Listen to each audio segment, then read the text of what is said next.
The fundamental theorem of calculus. Part 1, the antiderivative. If f is continuous on the closed interval a to b, then the function capital F of x has a derivative at every point x along the interval, and its derivative is lowercase f of x. When we look at how capital F of x is defined, we'll notice it is defined as an integral of another function. That other function, lowercase f. In the integral, the lower bound is a constant value. And the constant value is the starting point of the interval from a to b. So you'll notice that that matches up with that interval there. The upper bound is the input variable to the function. And we know that because capital F is defined as a function of x. So x is our input variable. So what do these t's represent within the integral? They are just dummy variables. So visually, the value for capital F of x is determined in the following way. Let us draw a representation for some function lowercase f of x. We're looking at the interval from a to b. The value of capital F of x will be determined once we dictate what the value for our x is going to be. So we want to go from a to some point x within the interval from a to b. So let's say we mark off our x value here. Integrating from a to b visually, we'll be calculating the net area between the curve and the x-axis. And that area will reveal the value, and well, it's not of f of x, capital F of x. Okay. So when we have f of x, and we want to change the value of x to, say, some constant c, our input we change here. So these dummy variables remain the same. So we're integrating lowercase f from a to c, and that will reveal f of c. So we have a function defined as an integral. And this second equation below is telling us that when we have a function defined as an integral, if we were to differentiate it, we get the function inside of the integral. So if we took the derivative of f, we get lowercase f.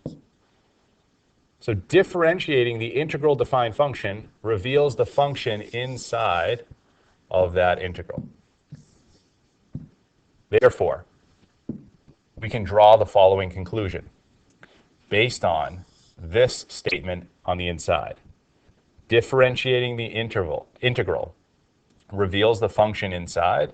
You can see that this part here essentially cancels to just leave us with that lowercase f function. So now we know that differentiation and integration are inverse operations.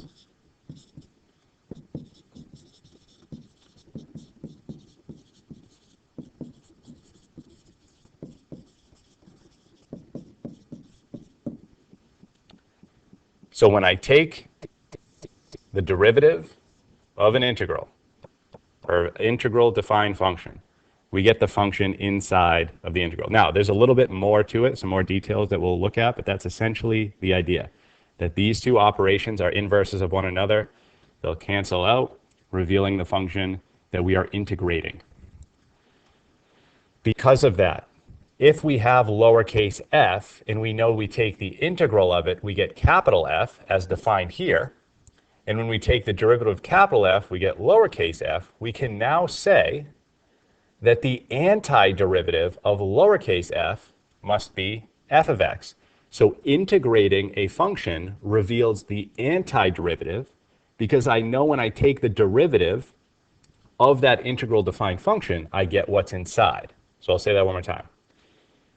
We have now revealed that integrating a function, its result is the antiderivative of the function you are integrating. So we can say here that capital F of x is the antiderivative of lowercase f of x, because when we take the derivative of capital F of x, we get lowercase f. So we have just defined what the antiderivative is. We'll write it down below. The antiderivative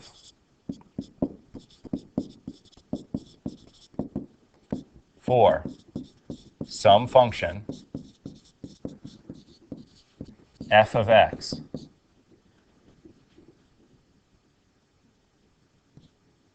its antiderivative,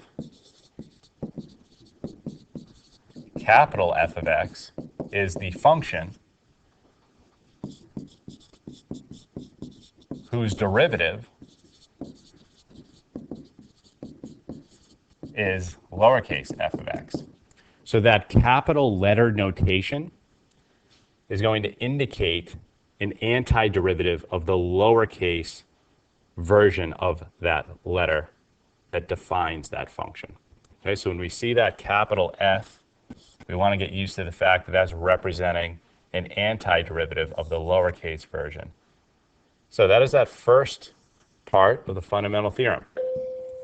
We now have revealed that differentiation and integration are inverse operations. So when I take the derivative of an integral defined function, I will get the function inside of the integral. However, it's not always that simple, because we know that functions can have composition. So instead of an upper bound of x, let us say that we have a function composition where we redefine capital F of x as a function composed with g of x. And we will now have a to g of x, f of t dt. Then when we differentiate, and we take the derivative, d dx, of our integral,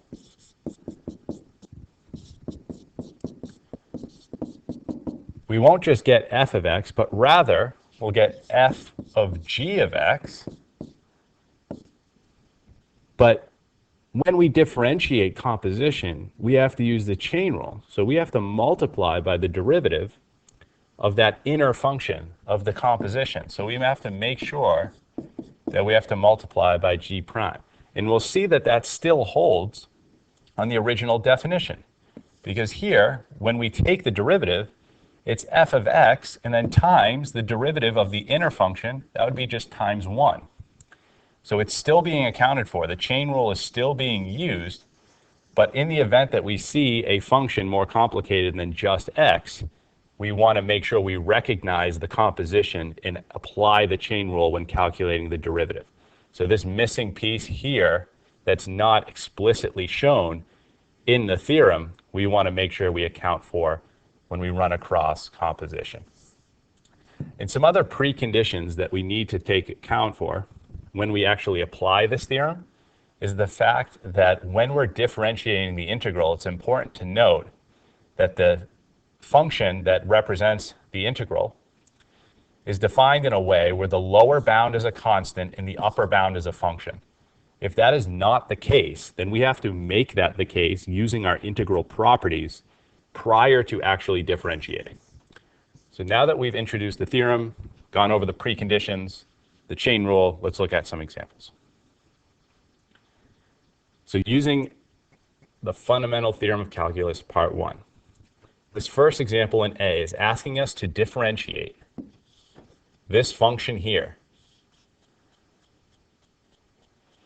To do that, we want to make sure that the lower bound is a constant, the upper bound is a function. And we know that if that's taken care of, then the derivative of the integral essentially cancels and we're left with what is inside. Now, I don't want to write cosine of t because t is a dummy variable. I want to stay consistent with what the variable that the function is defined in terms of. And we are differentiating with respect to x as evidenced by the dx on the bottom. So my result should be in terms of x.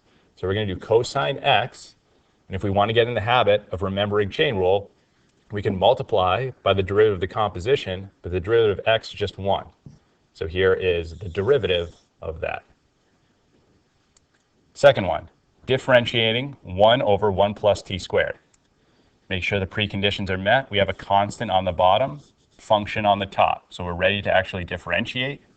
we now know that taking the derivative of the integral cancels, so we'll have what's inside with now defined with our input variable as opposed to our dummy variable, multiplied by the derivative of the composition, which is 1. So here's our answer. Let's look at a chain rule example now. It says find dy dx if y is equal. So now we have a definition for this integral. We define it as y. So we want to differentiate both sides. So dy dx equals d dx of the integral from 1 to x squared of cosine t dt. Before we differentiate this integral defined function, make sure the lower limit is a constant, the upper limit is a function. We're differentiating with respect to x, so we're going to say the act of differentiating and integration are inverse operations, but we want to make sure the function in the integral is now composed with the upper bound function, and we multiply by the derivative of the function is composed with. So 2x. If we want to clean this up, we can leave it like that, or 2x cosine x squared, but here is our derivative. So this is an example of accounting for the chain rule where we can see that the derivative of the inner function is not just 1. But notice that the composition for our answer, okay? So we don't want to just plug in x, we have to plug in the upper bound function. Let's look at some examples where those preconditions are not met. So we have to find dy dx. So we're going to differentiate both sides. But before we differentiate, you'll notice that in this function, the lower limit is the variable, or the function, I should say, and the upper limit is the constant. But no worries, we can flip that integral as long as we change the sign, as we discussed in the video for properties.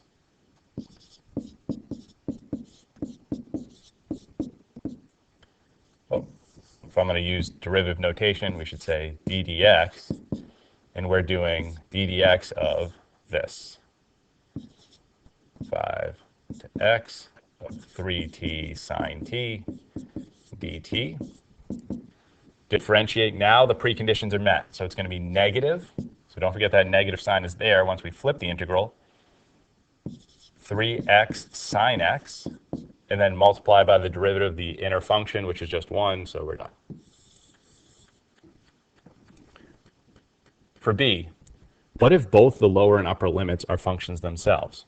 Well, we know we can split integrals, so we can redefine y in the following way.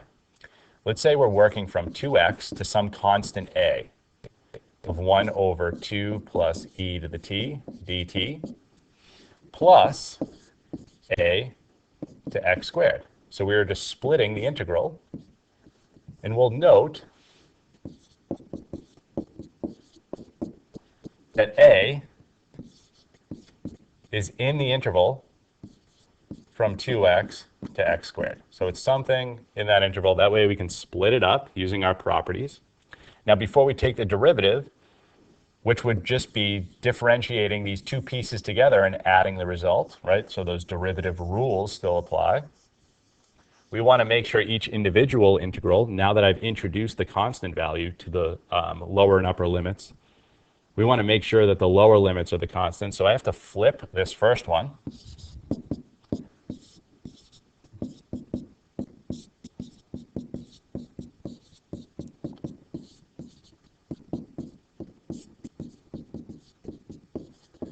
And now we're ready to differentiate. So I have to take care of all of that stuff before I apply the theorem, because based on the theorem, those preconditions need to be met. So what's the derivative? dy dx is going to be equal to, we're just going to plug in the upper bound function into the function within the integral, and then make sure we multiply by the derivative of the upper bound function, which is 2. So I'm just going to put 2 in the numerator, plus, same idea, 2 plus e to the x squared. So again, make sure in that t location, we're inputting the upper bound function. Don't just put an x. But the derivative of what we plugged in, so the derivative of x squared is 2x. So I'm going to put a 2x up here. We can combine these two things if we want because they have common denominators. So if we want to simplify, we can say 2x minus 2 over 2 plus e to the x squared. And that would be our derivative. And that is an example where the lower and upper limit are functions. We're going to have to split the integral. And upon the split, the way you have to split it is going to force you to flip one of them. So make sure you do that as well. So that is the fundamental theorem of calculus part 1.